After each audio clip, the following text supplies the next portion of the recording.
Alrighty, let's take off BRB. Keep that, keep you. Let us begin again. Alright.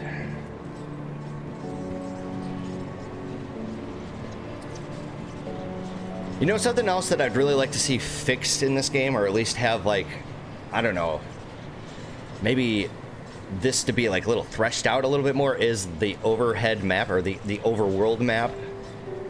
Like, I really wish this could be a little bit more detailed. And, you know, I'm going to have to say this, like, there's no zooming involved. This is, like, what you see is what you get here. But we just unlocked the what do you call it? The waypoint for Foggy Bank, right?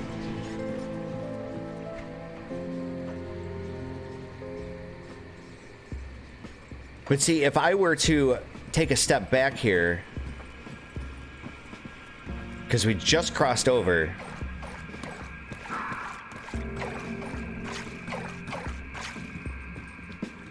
Okay, weird. I thought we had just, like, literally just passed beyond the... crossed the Rubicon, if you were, into Foggy Bank. Okay, so right here. So according to the map, you know, it shows me that I'm going to be in Whitemire.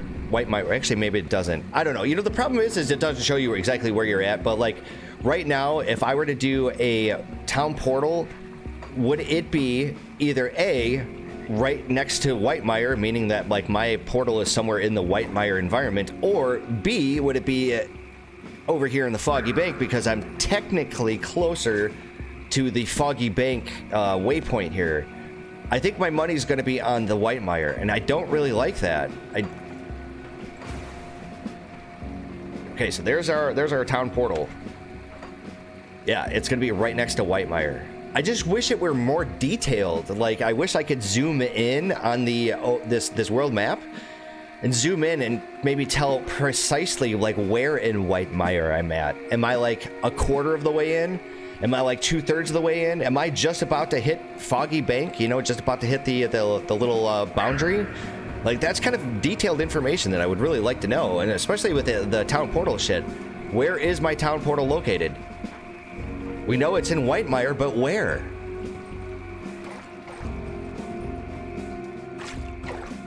I'm gonna have to pay attention to this the next time I do it, but the next time that we're in a cave, or some kind of, like, dungeon, or some kind of sub part of the region in question. So, for instance, we're in Foggy Bank right now. So if we get into this cave here, actually, we'll do that. Let's go into this cave. And we use the town portal. What I'm curious is the little information tooltip. Does it tell me that I'm in the Foggy Bank, or does it tell me that I'm actually in that cave?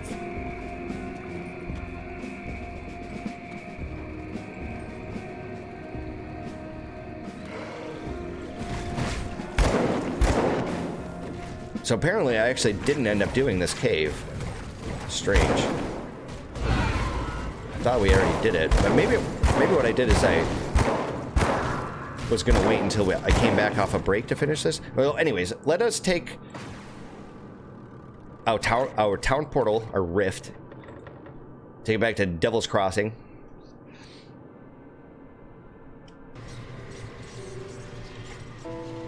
And then go to the world map. Oh my god, I was in the Foggy Bank, but it's telling me that my town portal is somewhere in Whitemire. That makes no sense. And not only that, but it is telling me that it is in Cavern. Wait, what?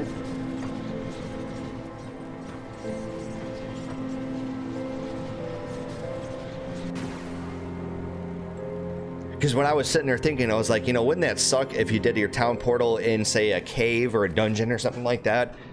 And then you went back to town, and then you hovered over your town portal marker, and it just said you were in the region of Whitemire instead of telling you you're in Cavern. That would have sucked, but that wasn't the case. That's something that I was actually trying to test there.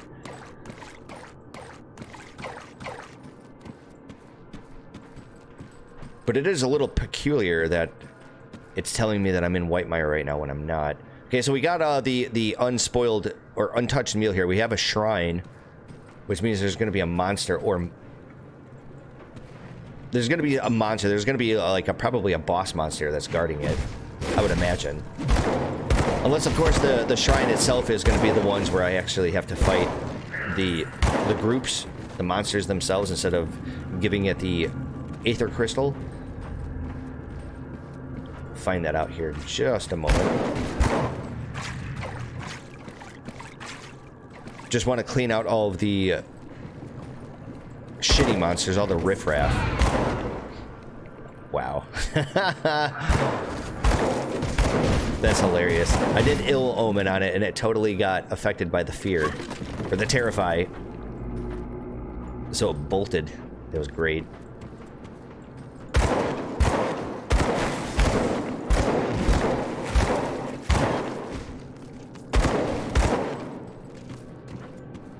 Just make sure there's nobody over here. I don't think there is. I'll save that meal for the time that I actually positively really need it. Okay, so we're not looking for an ambush. Good. Let's find out what... Desecrated Shrine, so I'm going to have to fight a bunch of monsters. Not a problem. Because they basically, like, spawn right on top of all of my minions.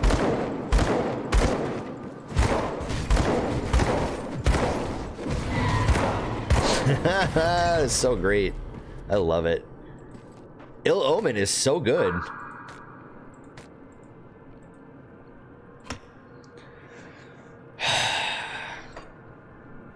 I think we're going to do the same thing. 2 points into Necro, 1 point into Shaman.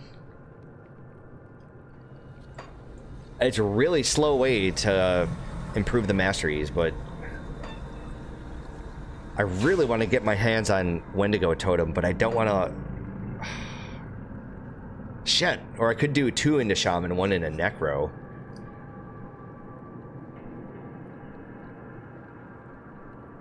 Because there's nothing on the skeleton tree, or skeleton tree, the necro tree that I'm really looking to gain right now. Oh, that's right. I'm trying to get Will of the Crypt. That's right.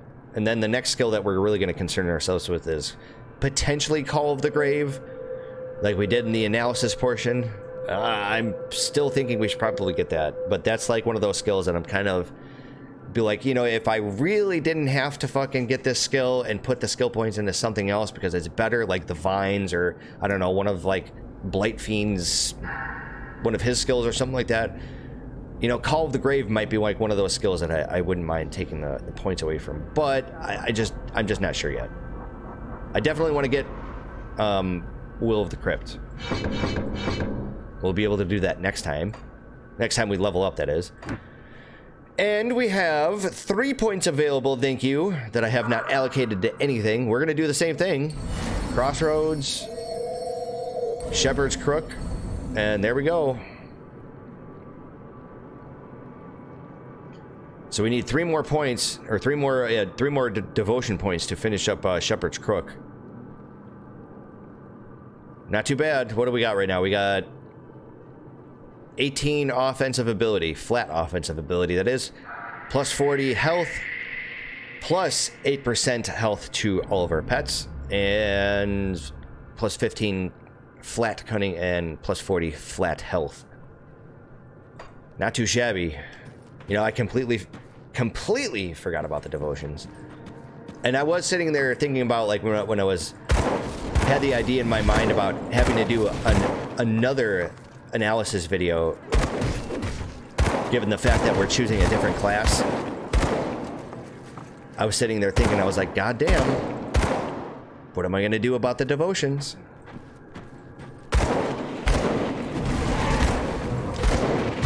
I don't really have an answer for you.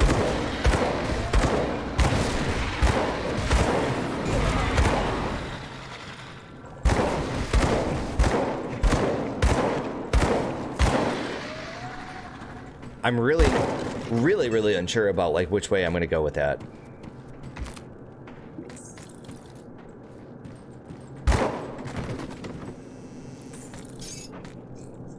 Because basically what I was doing is I was taking a look at all of the decent builds that I could find, right? And what I did is I took a look at all their skills, and I just tried to find basic pattern recognition is what I could say. Is that I was just looking for like averages. I was looking at, well, okay, is this one skill, does it appear in all of the builds, or does it only appear in maybe 4 out of the 5 builds or whatever else? You know, I wanted to find out like what skills were the ones that people generally agreed on, you know, based upon that average, right? And I looked at that with the devotions and which constellations you should go with, so I have an idea in my mind about which ones we should get. Now you have to keep in mind, like I've said, and I want to reiterate this, I haven't really played too far into Grim Dawn. So when it comes to like the tier 3 devotions, I've never made my way that far into the game. So like when it comes to like a lot of the skills that you get from the devotions, from the constellations and whatnot, beats me. So I'm not really entirely sure which way I should go with some of this stuff. I'm just, and I don't want to like, I don't want to just like copy somebody else's build. I don't want to do that either.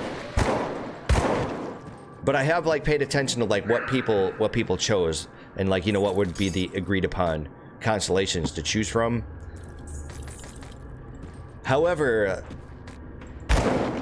that one build that I was reading last night about the Ritualist, which was what we are now, it did require, or it did recommend, their devotion path was something like completely different from the Kabbalist. So I didn't really read too far into the devotions aspect, but I do want to take a second glance at that and take a look at what they put on there, like what the justification was for some of their choices.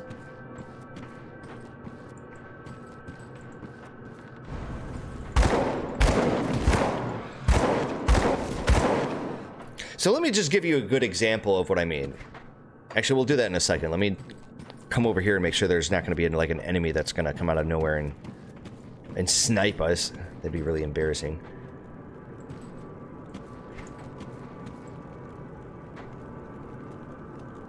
I was like, did we just do like a complete circle? But we did not.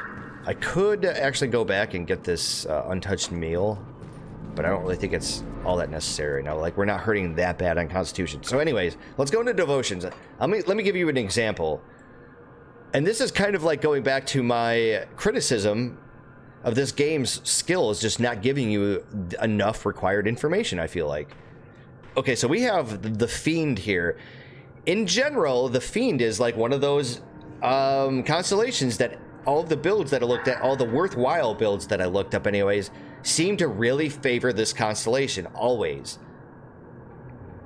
And if they say they didn't end up going this way, they had like a really good, strong argument of why they chose to not do it. So it was definitely in their minds. So let's just take a look at this. First of all, it requires you to have just one of the red, which is the chaos, which means that we could basically come over here to Crossroads and just do this one right here. So we get the plus 5%, or the plus 5% health. So anyways, the first one is fire damage, chaos damage, 15 spirit, but we also get the plus 25% fire damage to all pets, which is really good. 8% chaos resistance. So we get some fire damage, some chaos damage, and then plus 40% fire damage for all pets. That's really good. But then we get the finisher, which is Flame Torrent. Flame Torrent, 25% chance on attack. Devilish flames swirl around you, incinerating all they touch. So 100% chance to pass through enemies. The point I'm trying to make, though, with this skill is that you get the skill, and the way it works with these devotions is that you end up, like, placing them on top of a skill, one of your skills. So you can think of them as kind of like spell-based components. So Flame Torrent itself is definitely its own thing, but the way in which it'll work, the way in which you use this whole 25% chance is that you gotta, like, basically augment one of your skills. And what I've seen time and time and time again, as a matter of fact, the only skill that people seem to completely agree on that you'd use Fiend for, that you'd use Flame Torrent for, that you would place it on it, is summon skeletons, or your raise skeletons, right? Because apparently that this gets placed on your skeletons themselves. So the skeletons have a 25% chance, every single one of them, every single time they attack, there's a 25% chance that the flame torrent here is going to be procced. So what I'm trying to say, that it's really hard for me to really get a full grasp of the gravity of a lot of these skills that you acquire through the devotions, is that holy fucking shit, the idea of flame torrent being able to augment your raised skeletons and giving it to your skeletons is some information that's nowhere displayed anywhere on this thing. So I would have never thought in a native setting, without having known that, I would have never thought like you would be able to do that. I figured it would be like one of those things that you'd probably put on, I don't know, say your own attack. I mean, but you couldn't put this, I'm assuming you couldn't augment your just basic attack with just flame torrent. Let's just assume that, and you had to do it to a specific spell or skill instead. You know, I could get, say, Reaping Strike, and then just augment Reaping Strike with this flame torrent. So basically, you know, I guess any time that I would attack, or maybe, I guess, I don't know if it actually, if this procs off of the actual attack. I think it does.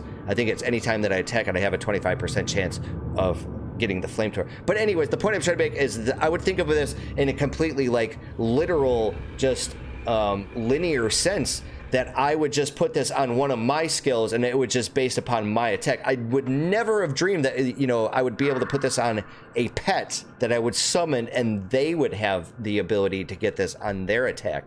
And I would love for this informational tooltip here to be able to display this, because I would have no idea otherwise. That is definitely one of the constellations, by the way, that I'm probably absolutely going to go. Dying God is another devotion that a lot of people seem to agree on, and if they don't end up taking Dying God, they have a really good explanation of why not. And I guess the whole reason of it is that really the end note here is the Hungering Void. And the problem with it is I think it eats up your own hit points or something. The Hungering Void empowers you, your allies, and your minions, but the power gain comes at a heavy toll to your body, let's see here, 140 active health cost per second. So I'm not entirely certain what that means. I don't know if that's kind of like there's just a health reservation, kind of like the same way like some of our spells are, because some of the spells have like the toggle skills, for instance, the toggle buffs, they'll have the active cost per second, right? I think that's what that means. And if that's only 140 health, and that's like not shit, I think, anyways. I'm gonna have to look into this a little bit more, because that, I'm not really entirely sure what active health cost per second actually means.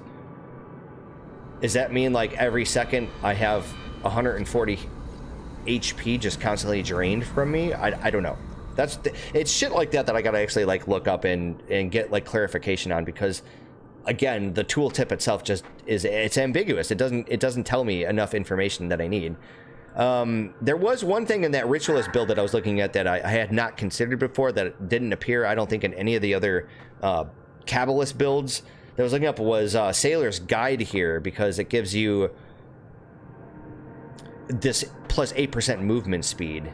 And movement speed is really, really, really, really good for pet builds, because it allows you to kite much better. It allows you to get away and evade. And I think that the case that this person made for the movement speed, or maybe it was a different guide, maybe it was like a basic, like, these are the essentials of Grim Dawn kind of thing. Maybe that's what mentioned it, but there was one guide that I was reading last night that made the case for movement speed, especially for our build. And I think that this would be really good. Yeah, anyways.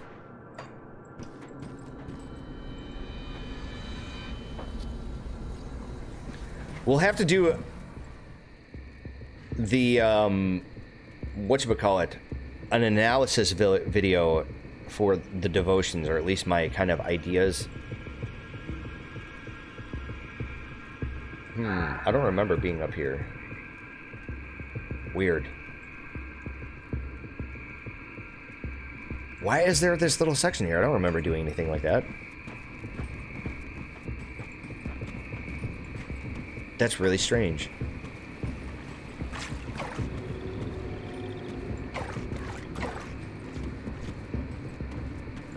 Or maybe I just won't do an analysis video for the devotions. I mean, I could probably just do like a little glossing over, just glancing at it and just giving like a quick, like spark note version of my ideas. This carnage looks recent. Okay.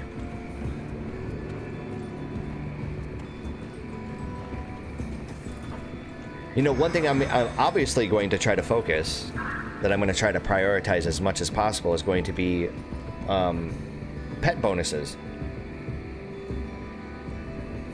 So you're going to have stuff that either is primary pet bonuses, meaning that there's an explicit bonus for pets, or there's going to have to be like a secondary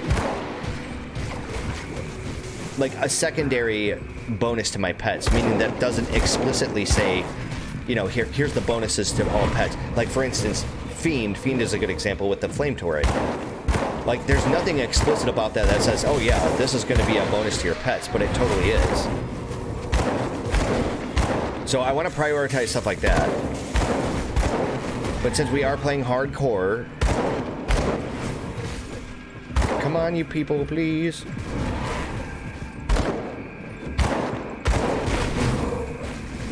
God damn you.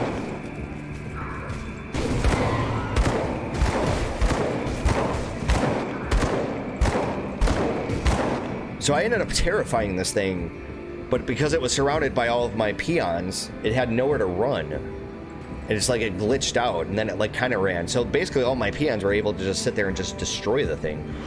And we have to keep in mind that Ill Omen is really good because it still actually has all the rest of this stuff. I mean, they're small like sources of damage and debuffs, but I mean, it's still something. It all adds up.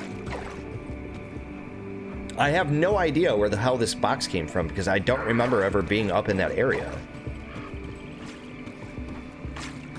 Strange.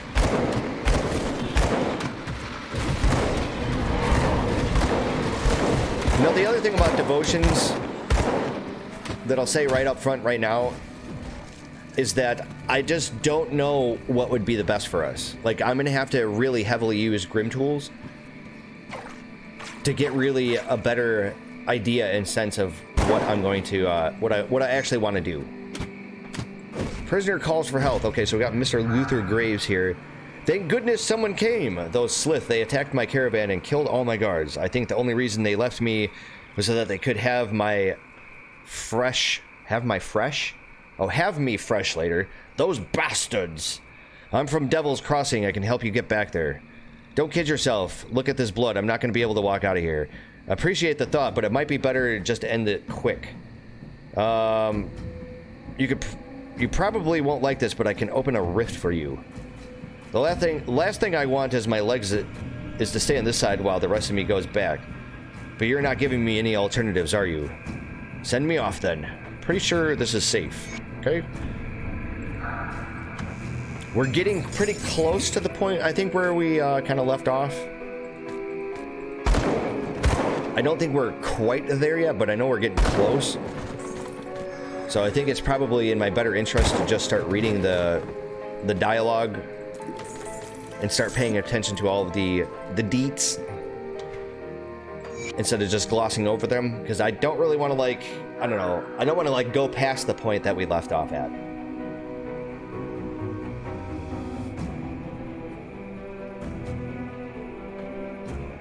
So we got a better gun here.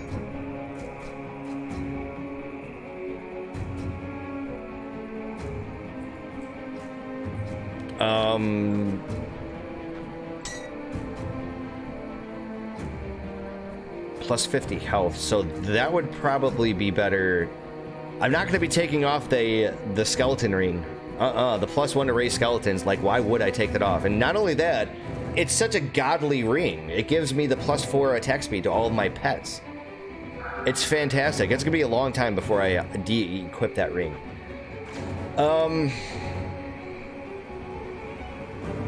So I'm going to have to be the negating copper band of decay. I do like the lightning resistances. I mean, but this other ring is just strictly better. I will keep this other ring around, though, just in case I need the lightning resistances. Because you never know when that's actually going to come in handy. Oh, and we have nothing else. Okay, we do actually have some attribute points, but I'm going to leave those alone. Not really trying to bank them up. It's just I don't really know what I'm exactly going to spend them on yet.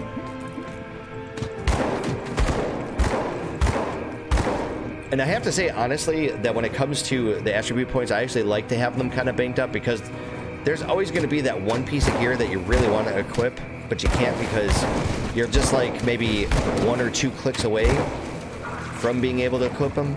I want to have the ability to have those 1 or 2 clicks or more.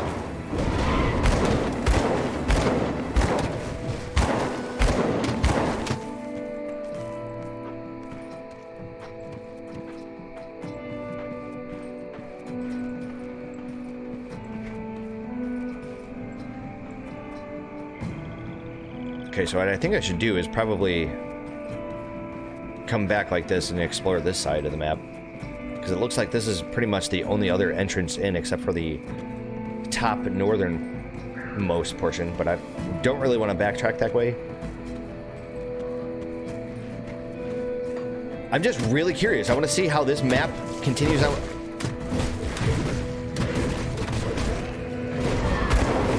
Like, this is the perfect time to actually get the ill omen cast.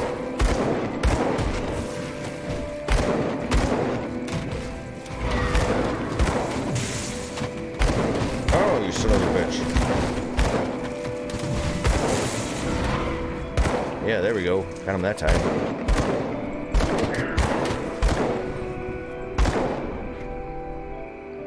So I saw a rift gate over here. There was a rift gate, and then there was a guy named Darian. But I don't remember ever having access to that rift gate. Was it part of like the original cutscene? Could that be where this whole section is from? Like maybe they were about to hang me here, but instead they brought me back to the rift gate. I don't know. I just have no idea why I have just this like little square here, and whether or not that's a common thing, like that's supposed to be there. Like it happens in every game. I need to know this.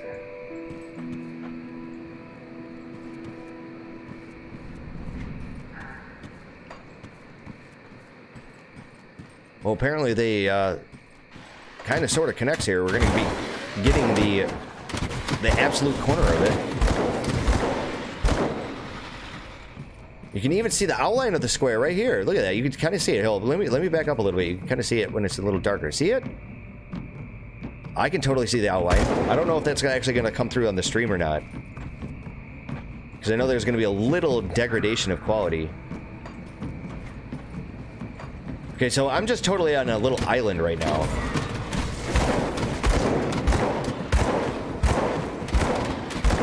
Look at these guys. These guys are like running away and just standing around in terror while I'm pegging them, and while my my little peons are just sitting there rat-a-tap-tapping that ass. I really want to pump more skill points into Ill Omen. It's just so good. And I'm pretty sure when we looked at it in Grim Tools that it actually scaled the area of effect when I initially cast it. And I think what also ends up getting ends up scaling up is the whatchamacallit,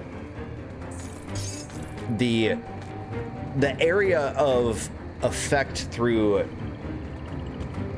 disease, I guess. Meaning, like, if I was standing here and I was affected, if I was an enemy with Terrify, that I would only affect other enemies if they were within so much of a radius of me. Whereas, like, if I pumped up my skill and made it bigger, I think it increases that radius, so it'll affect more monsters that are further away. Like, that's the better way of putting it. We have an entrance, a cave entrance over here, but I'm not going to go into it just yet. I want to do a little bit more fog busting over here.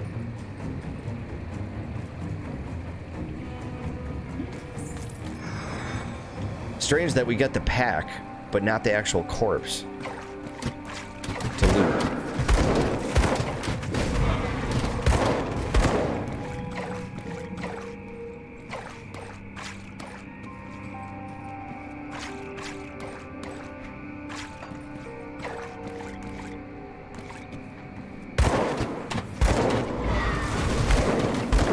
Shit, I totally misaimed there. Get away from me.